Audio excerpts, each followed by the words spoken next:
শবে কদরের রাতের নামাজের কি নিয়ম? কয় রাকাত পড়বেন?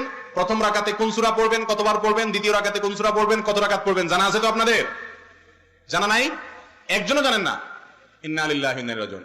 হাজার হাজার মানুষের বিশাল সমাবেশ, আপনারা একজনের শবে কদরের নামাজের নিয়ম জানেন না?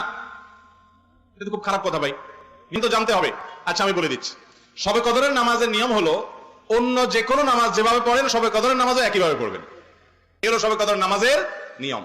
এমন কোনো কথা নাই যে শবে কদরের নামাজে প্রথম রাকাতে সূরা ফাতিহার পর অমুক সূরা এতবার পড়তে হবে, দ্বিতীয় রাকাতে ততবার পড়তে হবে, এরকম কোনো কথা কোরআন হাদিসে।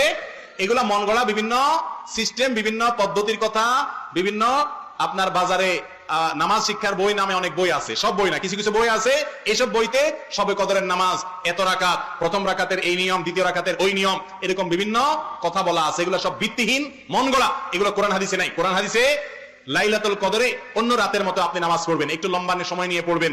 যে কোনো রাতের নামাজ, তাহাজ্জুদের নামাজ লম্বা সময় নিয়ে পড়তে হয়, দীর্ঘ রাকাত, দীর্ঘ রুকু, দীর্ঘ সিজদা, আস্তে আস্তে তেলাওয়াত, আস্তে আস্তে তাসবিহ এবং সময় নিয়ে পড়বেন। দুই রাকাত করে পড়বেন, যে কোনো সূরা দিয়ে পড়তে পারেন, একবার পড়বেন না দুইবার পড়বেন, সূরা ফাতিহার পরে সূরা, এটা আপনার ব্যাপার, কোনো সূরা নির্ধারিত না।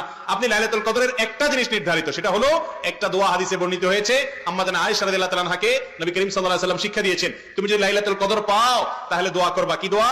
আল্লাহুম্মা ইন্নাকা আফুউন তুহিব্বুল আফওয়া ফা'ফু আন্নী।